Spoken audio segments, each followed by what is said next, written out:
자, 6월 29일 목요일 불타는 주둥이 시작합니다. 자, 오늘도 역시 이번 주 내내 시장은 하락했다라는 이야기로 여러분께 인사를 좀 드리는 것 같습니다. 코스피가 0.5%, 코스닥이 0.6% 빠지는 모습. 그리고 마감으로 갈수록 더욱 분위기가 좀 안 좋아지는 모습이었고요. 사실 새벽에 마이크론 실적 보신 분들은 조금 기대를 하셨겠지만 삼성전자가 플러스로 52주 신고가 기록하다가 결국은 빠지면서 마감하는 모습이었습니다.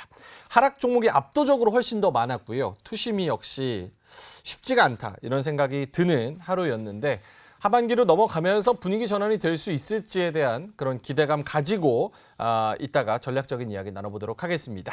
자, 지금 20분 넘게 들어와 계신데요. 로하님, 허클님, 보니님, 복덩이님, 자두님, BLL님 많은 분들이 함께하고 계시고요. 용용님은 또 운전하면서 들으신다고 하시니까 운전 조심하시기 바라겠습니다. 자, 그러면 본격적으로 시작을 해볼 텐데요. 오늘 장에서 핫했던 이슈들 정리부터 싹 한번 하고 돌아와서 이야기 나눠보도록 하겠습니다.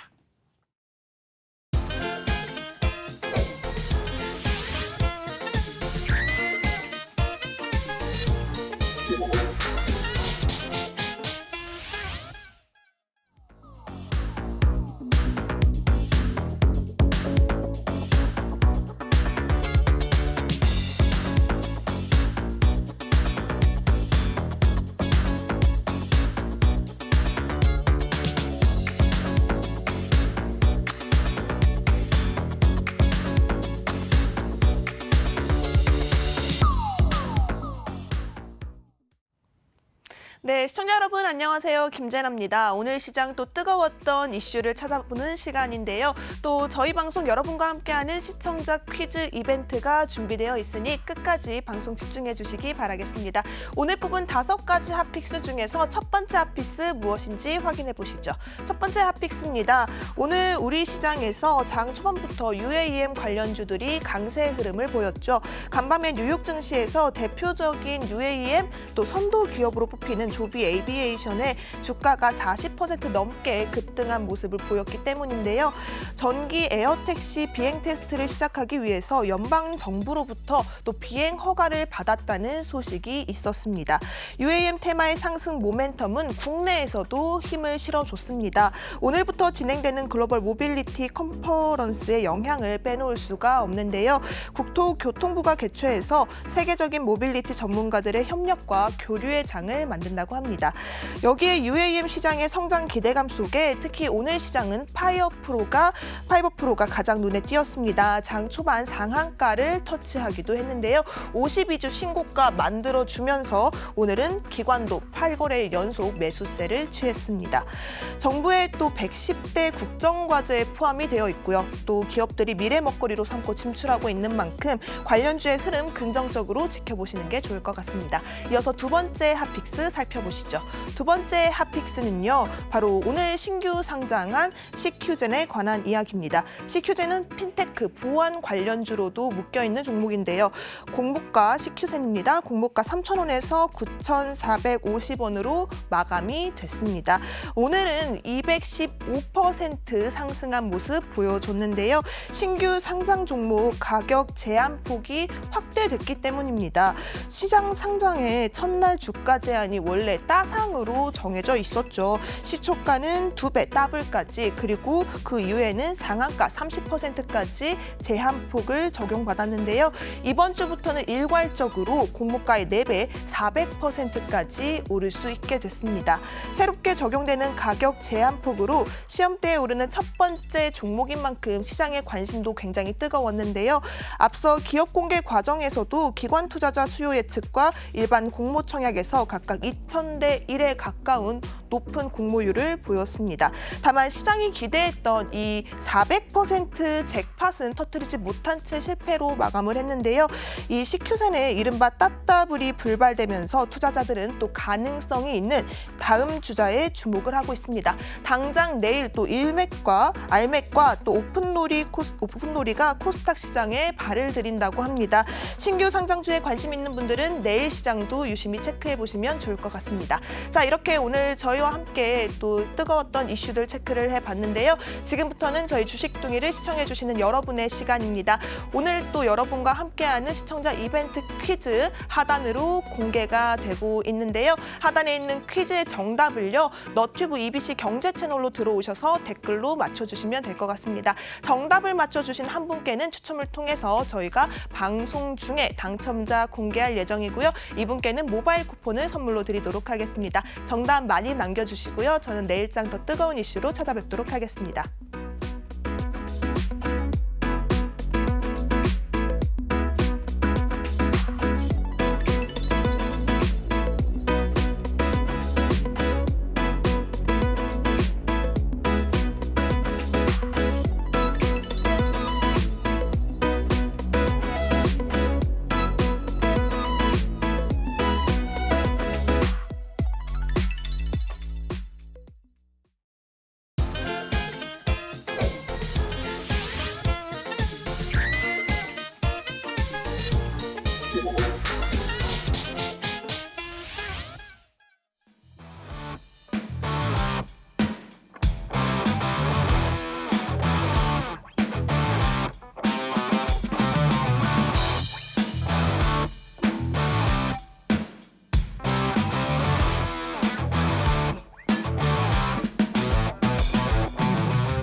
자, 오늘 주전부리 털어볼 두 분 모시도록 하겠습니다. 이스토리 본부장 유창희 대표님, 그리고 신한 PWM 서울 파이낸스 센터의 황유현 PB 팀장님 모시겠습니다. 어서 오세요. 네, 안녕하십니까. 요거 지금 채팅창에 들어와 계신 네. 유스탁 TV 네. 본인이십니까? 네. 소통하는 남자. 아, 그냥 알겠습니다. 인사만 했습니다. 아, 알겠습니다. 오늘 그 CQ센 보고 네. 깜짝 놀랐습니다. 아, 저는 이거 처음 알았거든요.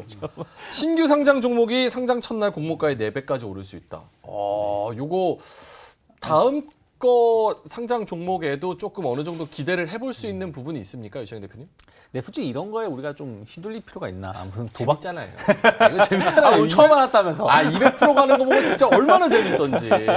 못 근데 사서 좀 힘들지만. 저는 CQ제는 조금은 CQ생이죠. 예, 죄송합니다. CQ생은 조금 약했다 생각을 좀 하고 있어요. 왜냐면 이게 앞에서도 말씀하셨지만 약간 보안 관련된 종목이고, 또 이 회사는 그 코넥스에서 거래가 되고 있었던 기업이에요. 아하. 그러니까 조금은 이미 그런 일정 부분 주가 흐름들이 어느 정도 예상이 됐었던 상황이었고, 예.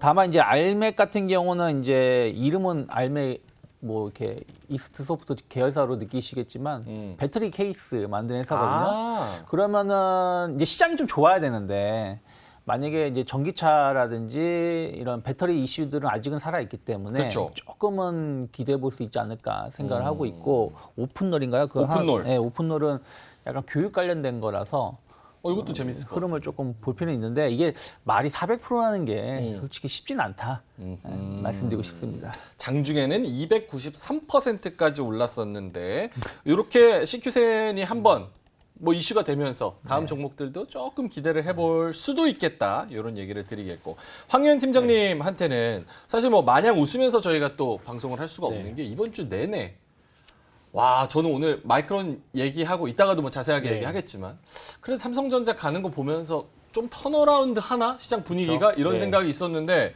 투심이 아예 죽은 것 같아요.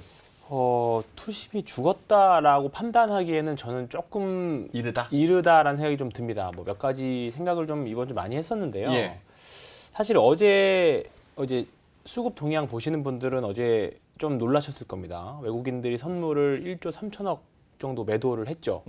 통상적으로 1조 이상 넘어가면 사실 2시 반 이후면 좀 환매수를 하는 경향들이 좀 있거든요. 근데 어제는 장 마감하고 할 때까지 계속 매도로 일관하더라고요. 그래서 근데 사실 올해 1조 넘었던 적이 앞에 3번이 있었습니다. 예. 올해. 근데 그때 이후에는 사실 시장이 반전하는 흐름들이 나왔었거든요. 그래서 사실 어제 1조 이상 매도가 나왔기 때문에 오늘도 좀 반전하는 흐름이 좀 나올 확률이 높다. 왜냐하면 반기 말이기도 하고, 외국인들이 분명히 이제 조금 이제 반기 성과를 내는 차익 실현 물량들도 일정 부분 현물에서 분명히 있었을 거고, 그리고 여러 가지 측면에서 지금 사실 해외 시장이 이번 주 별 특별한 게 없었는데도 불구하고 지금 한국 시장만 조금 유별난 변동성을 좀 보여주고 있거든요. 이거는 한국 시장에 뭔가 있다라기보다는 뭐 한국 시장의 좀 캐릭터인 것 같아요. 한국 시장, 네, 한국 시장에서만 나타날 수 있는 간혹 나타나는 뭔가 수급적인 엄청 포장해서 이렇게 말씀하시려고 매우 노력하시네요. 수급적인 정말 특징인 것 같은데 예. 간혹 나타나는 장이긴 해요. 근데 분명히 이 정도 어제 오늘의 움직임이라고 하면 분명히 뭔가가 청산되는 듯한 그런 느낌이 좀 있었습니다. 그러니까 외국인들 포지션이든 국내 어떤 포지션. 사실 오늘 외국인들의 현물이 많이 나왔느냐? 사실 오늘 외국인들 현물 300억 샀어요. 예. 네, 어제도 사실 1조 넘게 팔았지만 현물은 별로 매도하지 않았거든요. 일상적인 수준이었거든요. 그렇기 때문에 선물 쪽이든 아니면 일정 부분 현물 쪽이든 또 개별 종목 단위든지 간에 특히 지금 2차 전지들이 조금 오늘 투심이 좀 회복하지 못하고 있는데 어제 특히 LG화학 같은 종목들 예. 이제 그런 부분들이 향후 어떻게 리바운딩 또는 수급 다시 들어오느냐에 따라서 향후의 주도주가 바뀌지 않을까 그리고 시장의 색깔도 좀 많이 바뀌지 않을까 그 생각이 계속 들고 있습니다. 하반기 가면 조금 더 기대가 네. 있을 수 있다. 다만 이제 지수 플레이보다는 확실히 아직까지는 종목 플레이. 위주로 네. 유창인 대표님은 네. 어떻게 보세요? 하반기 뭐 7월 뭐 넘어가면서 좀 분위기 전환할 수 있을 것 같은지. 분위기 전환을 하려면은 8월은 돼야 되지 않을까. 8월? 왜냐하면 본격적 실적 장세가 7월 중순, 7월 말부터 시작을 하거든요. 예. 그럼 그 전까지는 모멘텀이 별로 없어요. 또 하나가 제일 중요한 게 이제 7월 말에 FOMC가 있지 않습니까? 뭐 이따가도 뭐 말하겠지만 뭐 그 파월이 상당히 계속해서 매파적인 발언을 계속 쏟아내고 있는데 이게 진짜인지 거짓인지를 확인하고자 하는 심리가 7월 말로 갈수록 계속 나올 수 있다 생각하고 있어요. 그럼 그것이 끝나고 나서 이제 시장이 뭐 이거 그냥 우리가 무시해도 된다라고 하면서 제 갈 길을 갈 것인지 아니면 야 이거 우리가 생각했었던 거랑 다른데 하면서 좀 반전이 나올지 여부를 가늠할 수 있는 기준점이 될 수 있다 생각하고 있고 그 전까지는 그렇다면 별로 이렇게 우리가 기대할 게 없다. 왜냐하면 이미 시장은 먼저 선반영된 좋은 것들이 너무 많이 선반영된 측면이 좀 있다 생각하고 있고 수급적으로 봤을 때 제가 지난주에도 외국인 선물 말씀드렸습니다만은 상당히 좀 불안한 흐름들을 좀 엿보인다고 말씀드렸는데 예. 어제 그저께 연속해서 강한 매도가 나오면서 선물이 순매도 전환됐어요. 예. 누적적으로 봤을 때 한 이번 6월 달 보면 특히 6월 만기 선물에서 동시 만기 이후에 순매도 전환되었고 그 유가증권 시장도 내일 하루 더 봐야 되겠습니다만은 내일 갑자기 1조 이상 매수가 들어오면서 시장을 떠받치지 않는다라면 지금 오늘 기준으로 마이너스 9천억이거든요. 그래서 이러한 부분들도 전체적으로 봤을 때 7월 한 달에 대해서는 조금은 부담스럽게 생각하고 있는 것이 아닌가 저는 보고 있습니다. 근데 이게 또 우리나라의 문제만이 아니라 최근 들어서 보면 우리나라가 먼저 한 일주일 정도 선 조정이 나왔던 것이지 아시아에서 보면은 대만이라든지 일본 증시 그렇게 좋아하는데 최근에 좀 가격 조정이 나오기 시작을 했고요. 유럽 증시도 최근 이틀 동안 반등을 주긴 했습니다만은 유럽, 독일 같은 경우는 121세까지 조정받고 좀 올라온 기술적 반등 주는 거거든요. 미국 증시도 겨우겨우 좀 버티고 있는 상황인데 마이크론 실적이 저는 이게 좋았나? 이게 환호를 할 정도인가? 저는 그렇게 보고 있지는 않거든요. 그래요? 그냥 뭐 예를 들어서 그 마이크론이 그 엔비디아 실적 가이던스 발표하고 나서 마이크론 기자회견 했을 때 우리는 별반 차이 없다라고 말했고 그 결과 그대로 나왔고 그 다음 분기에서도 그렇게 좋아질 정도의 내용인가? 본다라면 저는 그건 아니다 생각하고 있어요. 이미 주가는 그런 것들이 선 반영되었다. 만약에 진짜 좋았으면 마이크론 지금 10% 올라갔어야죠. 그런 것을 본다라면 우리나라 초반에서도 오늘 이제 어제 오늘 최근 들어서 계속 갭상승 나오고 하락하는 게 좀 아쉬운 부분들은 좀 있지만 너무 여기에 대해서 걱정할 필요는 없지 너무 뭐 실망할 필요는 없지만 약간 조심스러운 부분들은 조금씩 일부 있다라고 생각하고 있습니다. 알겠습니다. 7월 달 넘어가면서 우리한테 가장 중요한 거 FOMC랑 삼성전자 실적 그리고 다른 기업들의 실적 이런 거를 좀 살펴봐야 될 텐데 두 분 다 뭐 한 분은 7월 달 가서 그렇게 크게 실망할 것도 없지만 기대할 것도 없다. 황유현 팀장님은 그래도 지금보다는 조금 분위기 전환이 되지 않을까 이렇게 말씀을 해주셨습니다. 자, 알겠습니다. 그럼 마이크론 이야기 아까 언급을 해주셨는데 마이크론이랑 삼성전자 어떻게 이야기가 오고 가는 건지 첫 번째 주전부리로 털어보도록 하겠습니다. 보여주시죠. 자, 첫 번째 주전부리 역시나 이제 삼성전자가 장중에 73,200원, 400원까지 갔네요. 73,400원, 52주 신고가를 경신을 했습니다.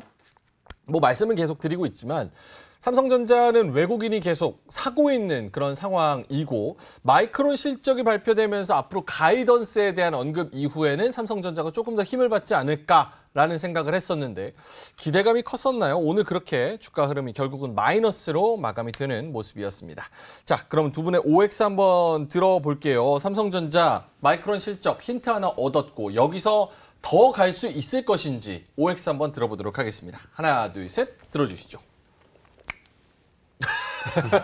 아니 그냥 시원하게 오 들어주시면 되지 쩝 하고 오는 오 받으면서도 저희가 좀 찝찝하지 않습니까? 자, 황유현 팀장님 먼저 더 간다라는 거는 외국인의 수급적인 측면과 사업 내용적인 네. 측면 뭐 여러 가지가 있을 것 같은데 왜 오를 들어주셨는지. 여러 가지 측면에서 더 갈 것 같습니다. 말씀하셨던 대로 다고요.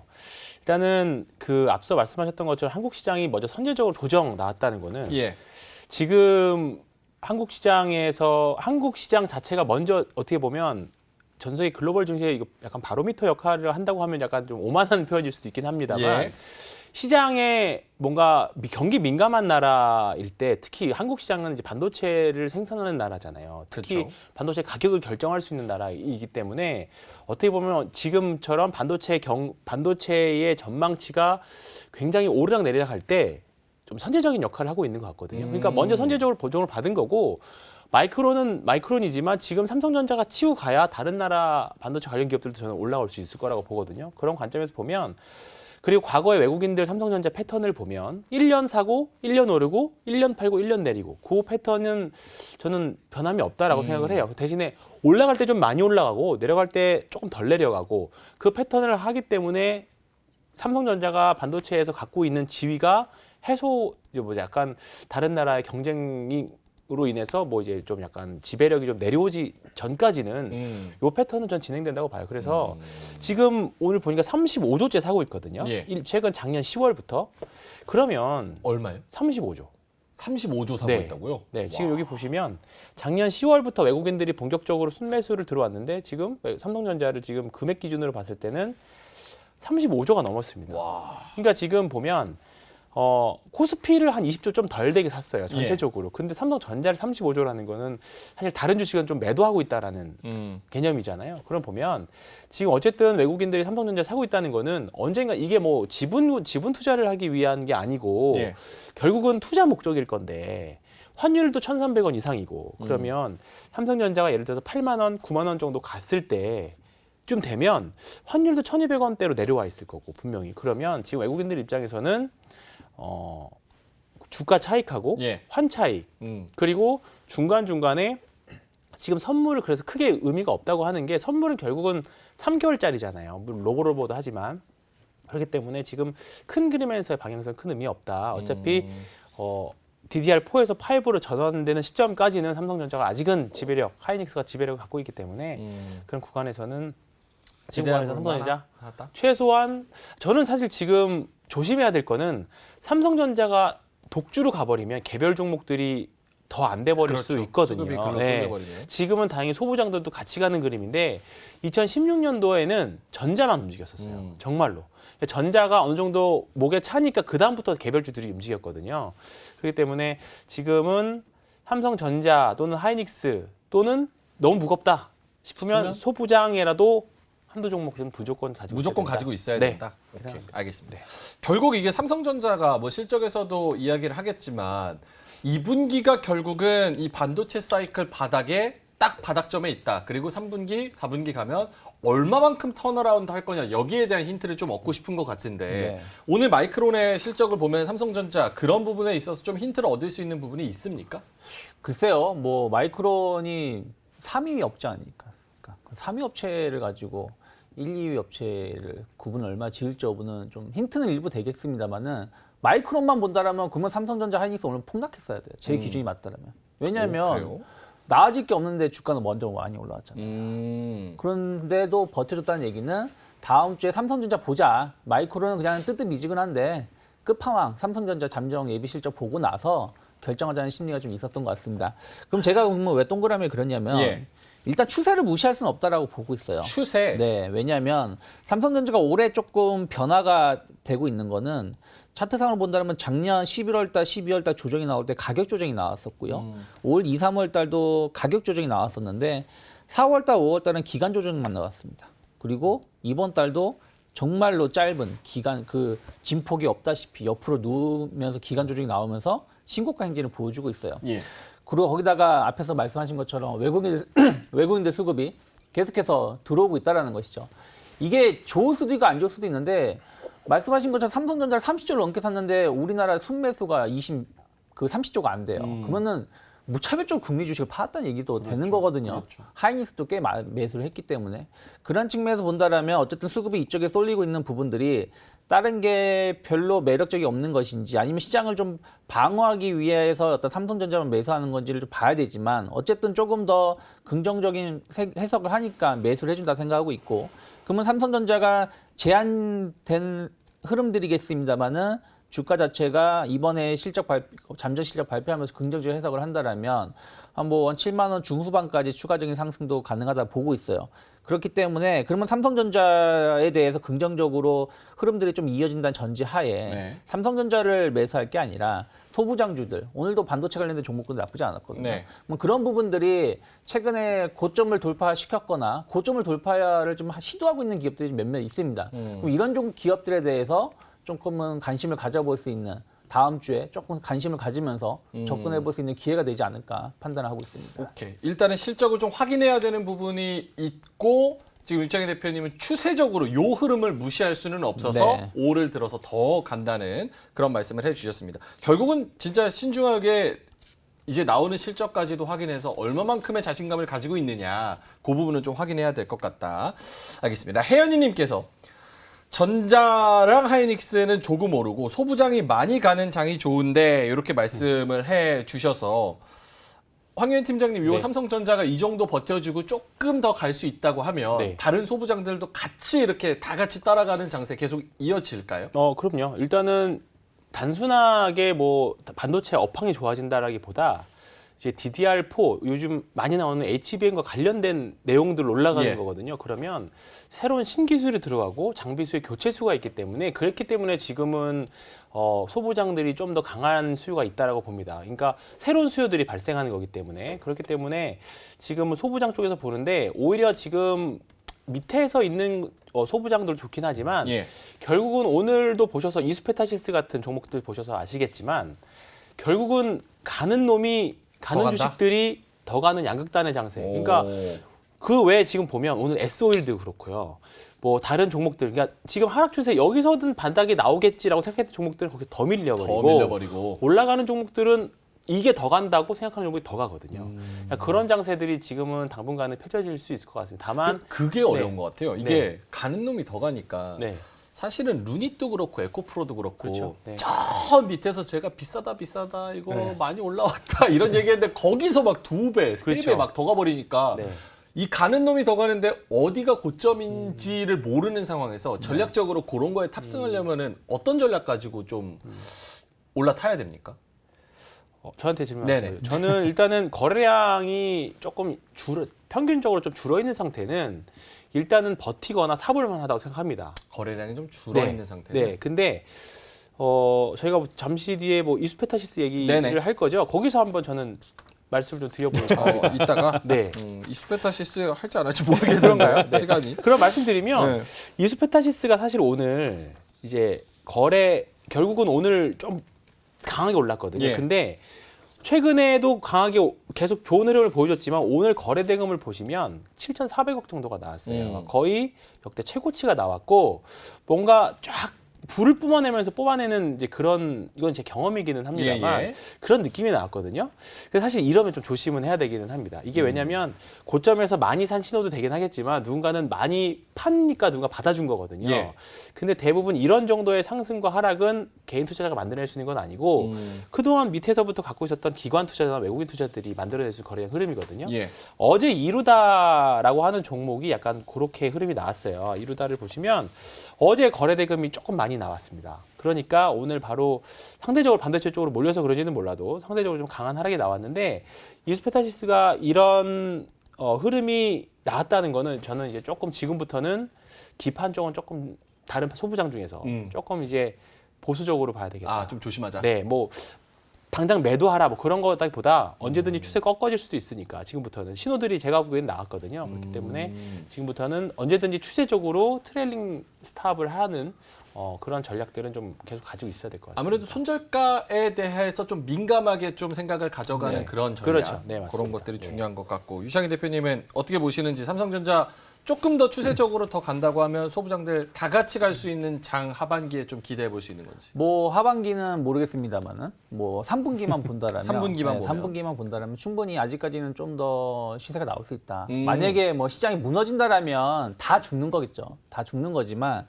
시장이 무너지지 않는다라면 예를 들어서 저는 종합주가 지수가 60일선을 깬다고 하더라도 120일선까지 조정이 나는 가능성이 있지만 120선 조정 받는다고 시장이 무너진다고 보고 있지는 않거든요. 그렇기 때문에 분명히 그러면 다시 돌아선다라면 제일 먼저 돌아설 게 지금은 믿을 만한 게 AI가 아닐까 생각을 좀 하고 있습니다. 그래서 반도체 섹터는 3분기까지는 그래도 그러니까 어떻게 3분기는 9월 말까지겠죠. 예. 9월 말까지는 조금 더 시장을 좀 주도할 가능성이 높다라고 보고 있고 급등주들에 대해서는 저는 그렇게 보고 있어요. 그러니까 개인 투자자분들이 만약 뭐 이평선 기준을 말씀드린다면 한 3일선이 제일 중요하다고 생각하고 있어요. 3일선? 네, 3일선이 크게 이탈하지 않는다라면 내가 조금은 높은 가격에 매수가 됐다고 하더라도 조금 버텨볼 수가 있지만 3일선을 크게 이탈한다라면 조금은 다시 올라온다고 하더라도 좀 가파른 가격 조정이 나오는 경우도 많이 있거든요.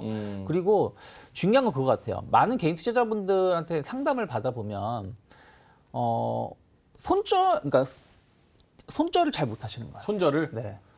왜냐면 그러니까 입절은 정말 잘하세요. 한 5%만 올라도 그냥 홀라당 파시는데 한 3%만 밀리면 2%만 밀려도 2%면은 조금 있으면 내 거 본전 오겠지? 이 심정에 그걸 못 하시는 경우가 있거든요. 내가 팔면은 그때부터 날아가 버리는 경험을 많이 해서 손절을 좀 안 하시는 네, 거 그래서 너무 급등주를 이미 만약에 내가 지금 갖고 계시다면 저 밑에서 갖고 계셔서 올라왔다라면 여유가 있으시겠지만 예. 최근에 매수가 되셨다라면 그 손절은 그 칼같이 지키시는 칼같이 게 지켜야 된다? 제일 원칙이 아닐까 판단하고 있습니다. 알겠습니다. 그러면 이 3분기까지 봤을 때 반도체 소부장 중에 하나를 지금 타이밍에서 좀 찝어주신다면 종목이 있을까요? 아니면 넘어갈까요? 황윤 팀장님. 종류별로 많기는 한데요. 네. 뭐 예전에 추천 시간에도 말씀드리긴 했는데 지금 사실 이건 대본이 없었는데 예. 지금 생각나는 건 유니셈이 좀 생각이 유니셈? 납니다. 네, 유니셈 선단 공정에서 이제 유해가스 제거하는 장비를 만들어주는 회사이거든요. 예.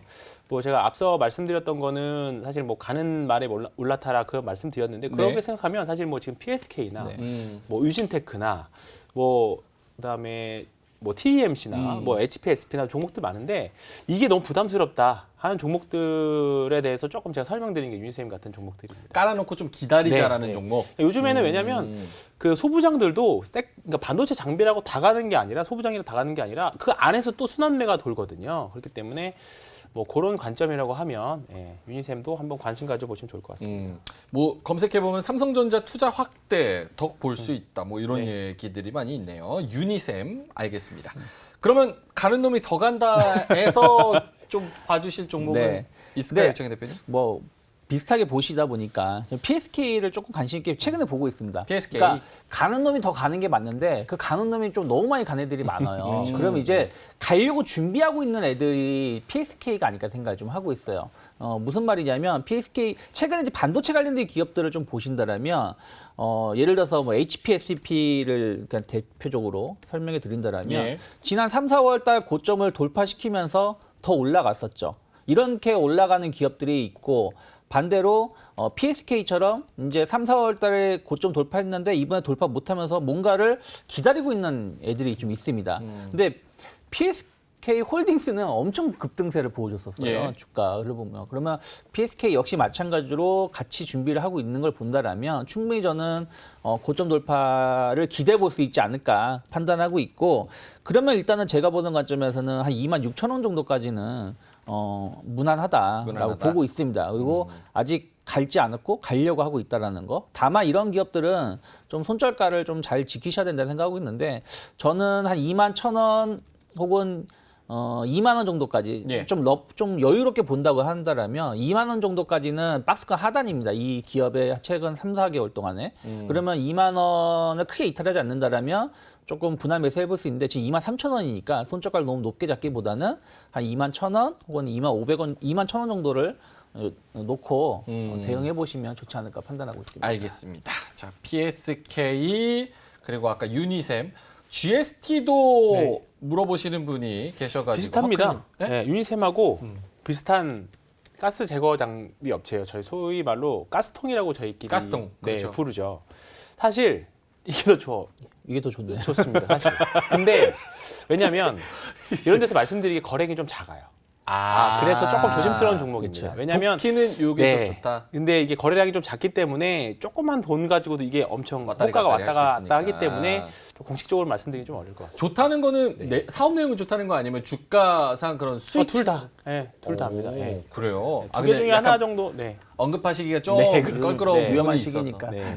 네. 알겠습니다. 못 나올 수도 있습니다. 그러니까 회사 다니면 그런 게 좀 어려워요. 회사 울타리 안에서 내가 할 수 있는 부분이 별로 없어서. 알겠습니다. GST도 전혀 나쁘지 않다. 좋은 부분, 긍정적으로 볼 수 있는 부분이 있다 해서 종목까지 말씀을 해주셨습니다. 자, 두 번째 주전부리는요. 엔터주. 하반기 더 뛰어오를 수 있을까? 최근 며칠 동안만 보면 지금 엔터주가 살짝 조정을 주고 있습니다. 사실 올라온 거 비하면 이게 조정이라고 볼 수는 없어요. 근데 그래도 좀 쉬어가는 움직임이 나와주고 있기 때문에 지금 뉴스를 보면 달리는 엔터주, 하이브의 시총이 한전과 SK를 뛰어넘었다. 방시혁의 지분 가치가 1.7조 증가했다. 야. 이런 얘기 나오면 안 좋은 건. 야, 이거 진짜 대단합니다. 이게 잘 키운 아이돌 하나 10기업 안 부럽다. 이런 얘기가 딱 맞는 것처럼. 자, 엔터주 지금 JYP나 하이브나 뭐 이런 종목들 봤을 때 지금 쉬어갈 때 그리고 조금 더 쉴 때 매수 기회가 될 수 있는 건지 아니면 단기적 상승은 여기 정도에서 어느 정도 멈춰서 사실 PER 기준으로 밸류에이션 따져보면 싼진 않거든요. 않죠? 지금. 네. 그런 거 보면은 접근하기 좀 어렵다라고 생각을 하시는 건지 OX 한번 들어보도록 하겠습니다. 하나, 둘, 셋 들어주시죠. 두 분 다 O를 들어주셨습니다. 자, 그러면 어떤 부분에 있어서 지금 쉴 때 오히려 매수 찬스라고 생각하시는지 유창현 대표님부터. 네. 뭐 이런 건 처음부터. 좋은 거니까 네. 또. 근데 엔터주에 대해서는 저는 계속해서 긍정적으로 보고 있어요. 다만 이제 이게 긍정적으로 보는 거랑 우리가 그 기업을 사서 수익이 나는 거는 좀 차이가 좀 일부 있을 수 있다 생각을 좀 하고 있습니다. 지금 최근에 한 2주 정도의 주식 시장의 흐름을 좀 본다라면 2분기 실적 기대감 관련된 기업들에 대해서 약간 선침해가 들어오고 있는데 예. 조금 못 올라온 쪽에 대한 어떤 선침해가 들어오고 있는 것 같아요. 그러다 보니까 자동차 엄청난 실적 성장을 보여줌에도 불구하고 주가가 움직인 게 별로 없기 때문에 자동차주들이 최근에 좋았었습니다. 그리고 최근에 약간 조정이 나왔습니다만 조선주들도 관련돼서 어떤 선침해가 계속 들어오고 있는 것이 아닌가 생각을 좀 하고 있습니다. 하지만 실적은 좋은데 조금 이거 약간 선반영 된 거 아니야라는 기대 우려가 반반 섞여 있는 게 미용 의료기기 또 엔터 그리고 뭐 전력 인프라 관련된 기업들 이런 쪽이라고 좀 보고 있거든요.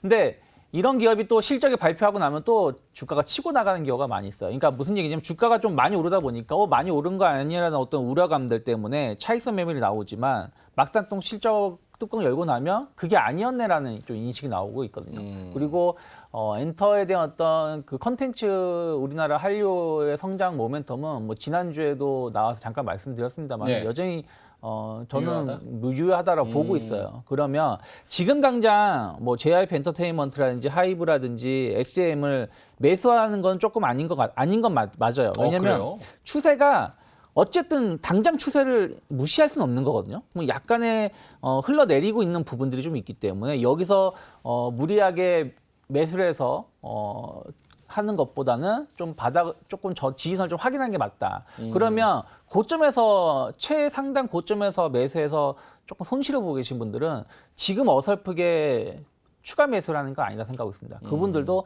조금 기다리신 다음에 오히려 조금 더 비싸게 살지언정 저점을 좀 확인하고 매수하는 게 맞지 않을까. 그래서 지금은 관심 종목에 넣어놓고 추적을 할 때다라고 생각하고 있습니다. 아니 근데 여태까지 뭐 하이브나 JYP 조정 좀 주면 사야지라고 생각하셨던 분들은 좀 기다리다가 네. 또 갑자기 또 튀어버리는 경우가 있어서 네. 갑자기 튈 때 사시면 돼요. 갑자기 튈 때 사자? 네. 아. 그러면 그때가 아까 말씀드린 것처럼 실적이 나오면서 예를 들어서 지난번은 이런 거죠. JYP 엔터테인먼트 차트를 말씀드린다면 예. 이때 그 5월 달에 실적 발표하면서 주가가 뛰었는데 네. 이때까지만 하더라도 그 전에 보면 주가가 그냥 이게 더 가겠어 하는 심리가 좀 있었거든요. 9만 5천 원, 10만 원 왔다 갔다 할 때. 예. 근데 주가가 실적 발표에서 뛰었습니다.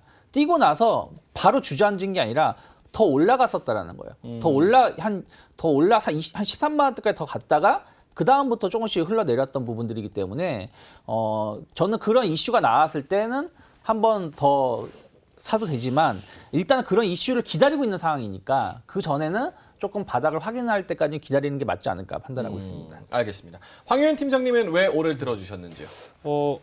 대부분 많은 설명하셨고요. 예. 일단은 지금은 사실 2022년도에 이런 성장 주식들은 사실 매출액 성장, 그러니까 외형 성장이 더 영업이익의 성장보다 더 중요하다고 생각을 하거든요. 예. 근데 22년도에서 2023년도 넘어오는 올 때 매출액 성장률이 생각보다 좀 많이 나오고들 있어요. 근데 지금부터 이제 고민을 해봐야 될 거는 사실 내년부터는 성장률이 이제 가속 구간이 아니라 이제 좀 X는 Y 그래프처럼 성장률 자체가 조금씩 줄어들 성장은 하지만 성장률은 좀 감소하는 한 10% 정도 성장률로 감소하는 그런 흐름을 좀 보여주고 있습니다. 근데 다만 JYP 정도만 조금 더 다른 회사들보다 이제 성장률은 좀 더 높게 나오고 있거든요. 그래서 지금 구간에서는 이제 조정이 나오고 실적을 이제 확인해야 될 건데 우리가 예상한 것보다 조금 더 잘 나오면 분명히 아까 갑자기 튈 때 사야자라고 하는 게 그런 흐름들이 좀 나올 수 있을 거고 그게 아니라고 하면 조정이 조금 더 있을 수 있을 것 같습니다. 그래서 지금은 저도 오라고 들긴 했지만 아직까지는 추세라던가 그다음에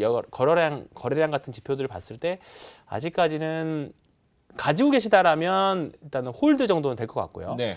또는 매수 후보군으로서는 언제든지 항상 관찰을 해야 될 섹터이기는 한 것 같습니다. 다만 조금 천천히 하고 좀 싸게 살 수 있는 기회는 있지 않을까 생각 좀 들고 있습니다. 사실 그 1분기 실적 나오고 나서 하이브나 뭐 JYP가 매출이랑 영업이익 전년 동기 대비 41%, 44% 늘어났고 JYP는 영업이익은 119%, 매출은 74% 이렇게 늘어나면서 증권사에서 이거 실적 보고 또 목표 주가 상향하고 그렇죠. 막 이러면서 주가가 더 뛰고 이런 흐름이 있었거든요. 2분기 실적 나오면서도 이런 흐름 다시 한번 반복될 수가 있나요? 충분히 저는 가능성이 있다라고 가능하다? 보고 있어요. 왜냐하면 어찌되었든 우리가 이제 그 월간별로 계속 음반 수출량 이런 것들 통계치가 나오거든요. 계속 좋게 나오고 있어요.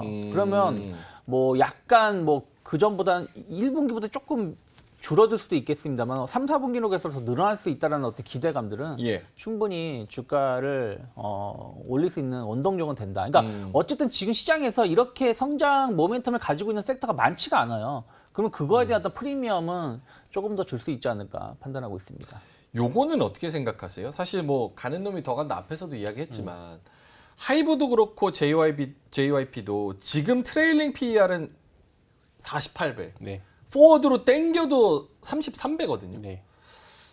이건 뭐 전혀 얘기하는 건 의미가 없나요? 비싸다 안 비싸다? 그 미국의 유명한 추세 추종 트레이더 중에 마크 미너빈이라는 네. 분이 있습니다. 그분 책을 읽어보면 월스트리트에서 가장 쓸모없는 지표 중에 하나가 PER이라는 그렇게 따지고 보면 사실 루닛 같은 종목들 그렇죠. 예, 절대 설명할 수가 없습니다. 그렇죠. 근데 비싼 종목이 더 비싸지고 있는 상태잖아요.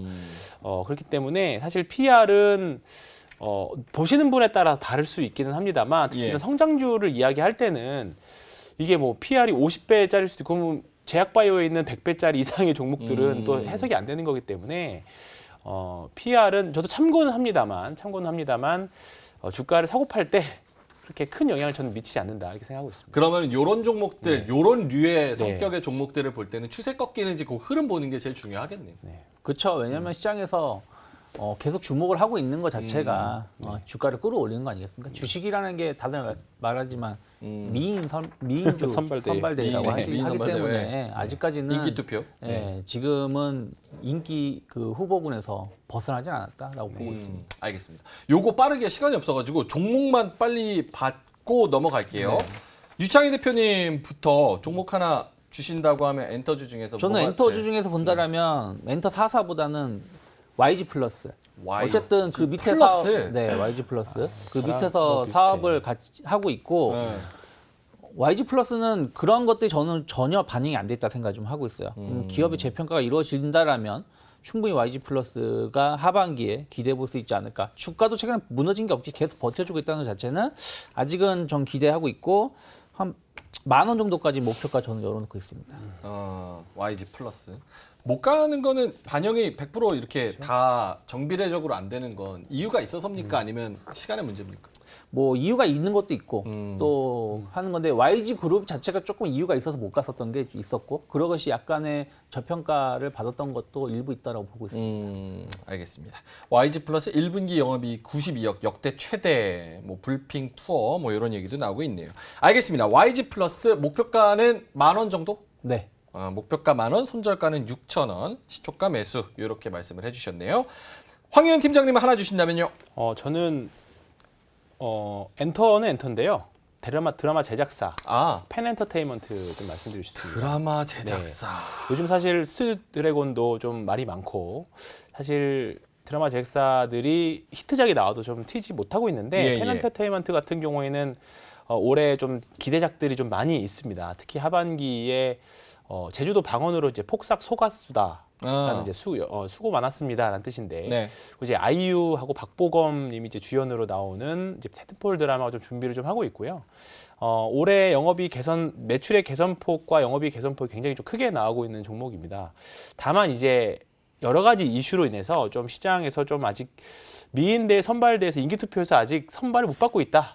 고성과 가고 있습니다. 그래서 사실 지금 5,300원대인데 충분히 신고가 영역, 그러니까 전에 한 6,000원, 200원 정도까지 갔다가 지금 박스 하단으로 내려와 있는 상태이거든요. 그렇기 때문에 오히려 보수적이신 분들이 6,200원을 넘어갈 때 사시는 게 맞고요. 차라리 지금 공격적이신 분들이 박스 하단에서 매수하시는 게 맞을 수도 있습니다. 왜냐하면 여기서 내려가면 손절을 해버려야 되니까. 그렇기 때문에 펜엔터테인먼트 올해 드라마 라인업들이 굉장히 좀 훌륭하고요. 하반기에 좀 기대하는 부분들이 많이 있어서 하반기 엔터 주식으로는 사실 펜엔터 좀 보고 있습니다. 펜엔터테인먼트 드라마 제작사 아이유 박보검. 제작비는 막 600억 이상. 네, 그렇습니다. 아직 어디에서 방영할지는 모르겠다라고 하는데 넷플릭스에서 나온다는 좀 이야기도 좀 있습니다. 600억. 야, 이거 아이유랑 박보검이 다 어느 정도 가져가는 거 아니에요? 와, 대단합니다. 자, 알겠습니다. YG 플러스와 펜엔터테인먼트 52주 신고가 정도로 말씀을 해주셨습니다.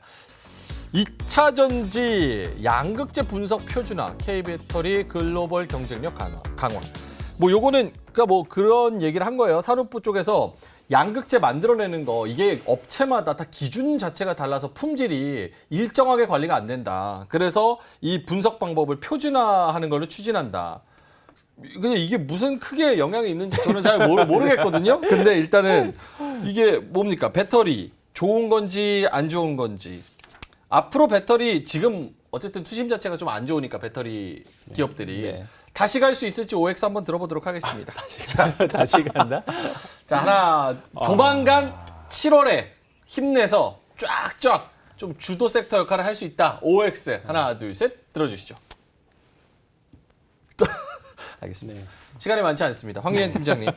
악플을 다시는 분들한테 적극적으로 해명을 해주시면 좋을 것 같습니다. 7월에는 좀 쉽지 않겠다. 7월까지 쉰다. 네. 7월 정도는 조금 이제 실적 확인도 해야 되고 이렇게 많이 올라온 주식들은 분명히 실적 발표 이후에 분명히 갈릴 거라고 봅니다. 지금 2차 전지 섹터들 보면 WCP나 뭐 SKIT나 뭐 이런 종목들도 괜찮아요. 그리고 또 장비들은 또 잘 버텼습니다. 근데 지금 어제 LG화학이 좀 크게 맞았고 그다음에 SK이노베이션 유성증자를 했고 그다음에 SDI도 그렇고 셀업체나 양극재 업체들은 조금 이제 추세를 깨고 내려오는 그런 흐름들이 좀 있거든요. 그럼 이거를 되돌릴 경우에 2차 전지 투자하면 다 무조건 바이 일관이라고 생각하실 수도 있겠지만 누군가는 단기 매매로 레버리지를 사용한 단기 매매를 이용하시는 분들 꽤 많거든요. 그러면 일단은 단기적으로 내려왔던 그 위에 뭐 저항들이 꽤 많을 거기 때문에 좀 7월 달은 실적 발표하고 조심하는 좀 시즌. 그래서 7월은 바이앤홀드보다 계속 트레이딩 전략이 낫지 않을까. 2차 전지 섹터들은 그렇게 보고 있습니다.